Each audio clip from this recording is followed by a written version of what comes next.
This is historical, bro. This means a lot. Welcome, guys. Hopefully you having a good day today. It's definitely good to be outside post-corona. Some of the mandates are being pulled off. Today we are in Bronzeville, in the heart of Columbus. We are here at Bronzeville Community Park. This is actually monumental. I've been here in Columbus now about 20 plus years and always wonder what was happening with this area. We're going to be in this community today talking to some of the founders and some of the very people who are moving this community. So we just wanted to kind of start with the park, tell you what we got going on. Hey, go ahead and make sure you hit that subscribe button, turn that notification on. You are tuned into As One TV, and we are here to bring you everything from interviews to just, you know, your community and what's happening. We got a lot of programs rolling out this year, so make sure you're here, tuned in, got the notification on, ready to roll. Hey guys, welcome to As One. As you know, today we're in Brownsville, Ohio, here in the heart of the city. I'm here with Mayor Brown. It's a pleasure to actually be in your presence, sir. Yes. We got a chance to talk a little bit of history. Again, I'm here in Columbus 20 plus years and always, you know, had an interest in this place to see where it's actually going. But to actually be with Mayor Brown is amazing. So I'm gonna let him introduce himself and then we'll get started. Yes, I'm Willis Brown is my real name, and I'm called the Mayor of Bronzeville. And that is bronze, like the metal.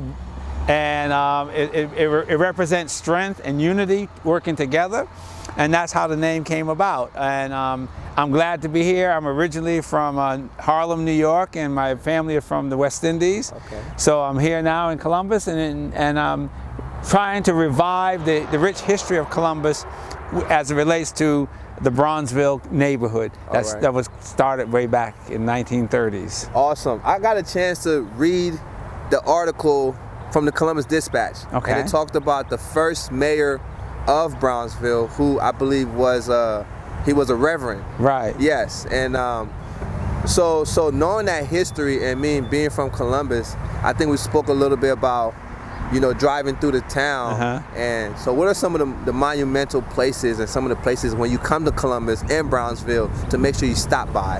Yes, and the mayor was Mayor Reverend Scarborough from Trinity Baptist Church. Yes. He was the first mayor back in 1937, and they had the elections, and it was taking place at the Lincoln Theater. Yes. And what made it so significant because he saw that you have to control your destiny. The only way to do that is to organize, and that's what he did. And he had a cabinet that mirrored that of Columbus. He had a mayor and 7 at-large members. He had a mayor, he was the mayor, and he had 7 members in his cabinet. Each were tasked with a particular duty of education, recreation, activities, politics, accounting, all of these things that they had to be responsible for the city, letting them have the opportunity to have their own mayor. Awesome. Yeah, it was something, and the neighborhood was very rich in culture and people. Yes, yes. So then, what is one of the places? I know the Lincoln Theater was one. Right. Other places to come and see and understand that strength that you talk about in Bronzeville. Mm-hmm. What is one of those places? If a guest was to come and visit us, where would you direct them to? Well, our churches, and there's one right now, not too far from here, and Trinity Baptist Church is not far. The churches were very instrumental. Okay. Because they used to have meetings. Yes. And remember, during that time, Jim Crow was alive and well. Okay. And Broad Street was the Mason-Dixon. You know, you were caught south of Broad Street, you ran back over to the north side. So the churches were the place where people came and not only got the spiritual guidance, but they also were given the education of how to do things here. It was the focal point for lecturers to come in and talk about self-reliability, self-determination. All of these things were happening in the churches. So we have several main churches, St. Paul AME, Shiloh, Trinity, Second Baptist, Bethany Presbyterian Church. So we have a lot of those churches. That would be the first thing to look at. Also, we have a lot of buildings on Long Street that were built by African Americans. Yes. And also that we had a couple of theaters that were built and designed and managed by African Americans. The Pythian and the Lincoln were 2 of 4 that we built that's still standing today. Yes. But the significance of our Bronzeville area, especially Long Street, that a lot of the buildings were named after women. Now you say, well, why would they do that? Because back then, the women were very instrumental in managing the funds. Okay. If the men said we want to go to the moon, they were figuring out how to build a rocket and the fuel to get them there. That's it. So the women, so they named. We had several buildings. We had the Bernadine, the Margarita, Teresa, all after the wives of those entrepreneurs who built them. And that's funny you touch on. Not only did you touch on the churches, and you touch on the fabric of the community, and then you touch on the women, which in my household, my wife, she controls the finance. Right. If I want to go to the moon, she has to figure it out exactly what you're talking about. So understanding that is just so powerful. Yeah. You know, the next phase I want to really talk about is just what does it mean to be, you know, in this location that this park is at off of 670 and 70 right here. I mean, this is so, when I look at Columbus as a whole, we've taken so many things away from it, but this still stands. And what does that mean, you know, to Brownsville to still be here in the heart of the city? Well, what it meant is that in the past, African Americans always lived in the prime area, close to downtown, close to their work, because we didn't have the means to have everyone to have a car back then. So you had to walk or catch public transportation. Well, these urban environments, as time evolved, were always the most efficient. Even in Europe and all over, the urban environment was always the most efficient for living and raising a family. The school system was all together. But being here is a representation of the downtown. This is where, even back in the 30s, it was right there, you saw downtown, but this is an area because it was close for work.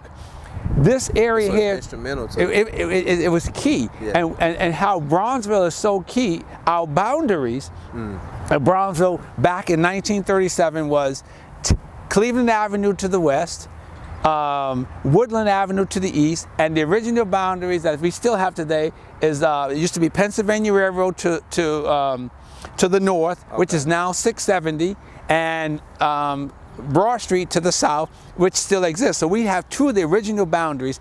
Our boundaries now go from Jefferson, which is right over the freeway, and it goes to Taylor to the east and Jefferson to the west. We still have the two original north and south boundaries. Awesome. So we're now about 1 square mile. Back then we were like 2 square miles. Okay, so bringing it closer. And here's an example about the freeway.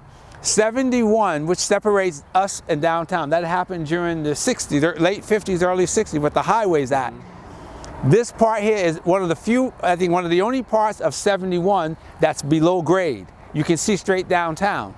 And the reason why that happened, that it used to be, we lived there. All that was houses where you see the highway is. And that the people that built Columbus, that lived in Bexley and other places on Broad Street, said they didn't want the freeway to block their view of the city, and they fought the federal government to make them spend more money to make it below grade. Below grade. And that's why you can see. That makes a lot of sense. So you can see straight up. Right to Awesome, so man. we were in the middle. So you see. So now we're benefiting with the fact that we can see straight downtown, and that's why we fought so hard for this park. It was vacant. It was a house here, and it became vacant. The city owned it. And we had to write a dissertation to get them to give us this part and to give us our name. That we're here. And that's important. Names and definitely the location of it. Last thing I want to say is, where do we go to search Brownsville? Where do we go to see you guys' agenda? Well, we have our website that one of our colleagues here is working on, and also you can go to the library. The main library, and ask them for Bronzeville Columbus. There's a lot of newspaper articles on this area. Awesome. And also any of the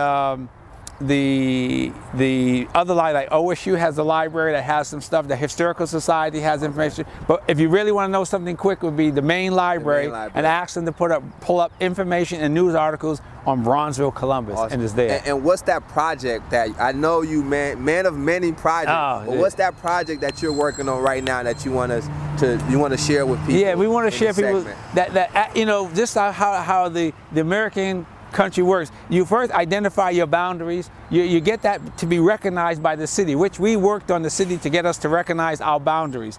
Then we were able to get the state, both the House and the Senate, to recognize the historic Bronzeville community. And that's good. Now the enchilada, the big pie and the big cake, is getting the federal government to recognize that Bronzeville exists. And we're working on that right now with our Congresswoman Joyce Beatty to get it recognized, like, because there are 3 Bronzeville that still exist today. Bronzeville, Chicago was #1, Bronzeville, Milwaukee was #2, and we were #3. They were #1 in 1930, and Milwaukee was in 34, we were in 1937. So we're working with the one in Chicago to get them to recognize and to make this area a national heritage area, which means it could never disappear again. So that our folks will not have to be looking through the archives to see where you were or get a plaque and say, you used to be here. We want to always remain here. Awesome, awesome. Well, you got it straight from As One. I want to say thank you again, Mayor Brown. It was a pleasure. I look forward to talking to you more and being at some dinners, and hopefully we can sit down and eat and talk about some of that rich history that connect not only just me and you, but shout out to Francois, you know, for creating this opportunity. And make sure you're subscribing if you haven't already. Hit that notification button. And yes, we are at Bronzeville Park, y'all. It means so much to me to just be in my own city, be in my own area. I mean, I feel at home, and I want to say thank you. Make sure you subscribe, and I'll see you in the comments. Thank you. Yeah.